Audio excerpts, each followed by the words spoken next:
IGN 報道，93%年輕人最喜歡的遊戲機是手機。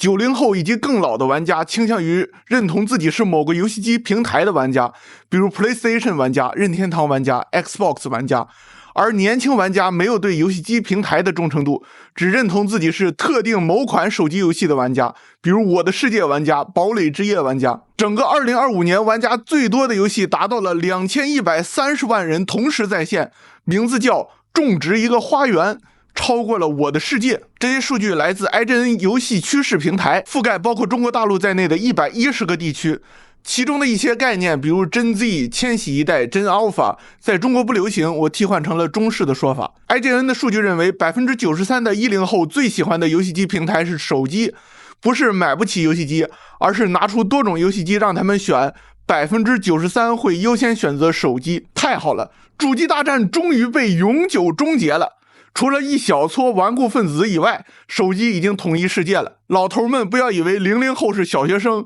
，10後是嬰幼兒，他們懂什麼遊戲？10後已經開始上高中了，00後已經送孩子上幼兒園了。也不要以為這麼多人玩手遊是因為他們沒有見識過真正高端的主機遊戏，根本不算是真正的遊戲玩家。IGN 的数据認為，任天堂 Switch 平台最受歡迎的遊戲是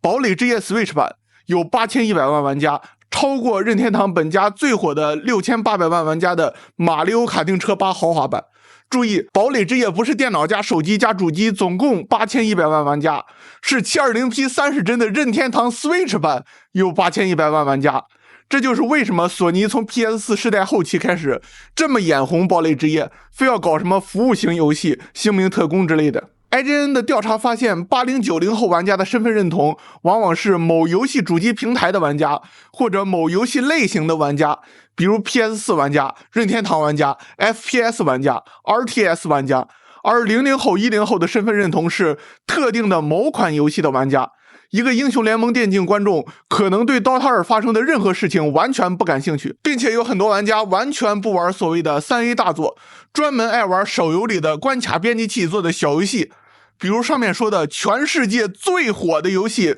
種植一個花園，就是羅布勒斯裡面的一個用戶自制遊戲，你可能完全沒聽說過這個遊戲存在。之前騰訊代理了羅布勒斯國服，半年就關服了，不知道和玩家自制關卡的審核太麻煩有沒有關係。IGN 的這些數據還是挺符合我的身邊統計學的。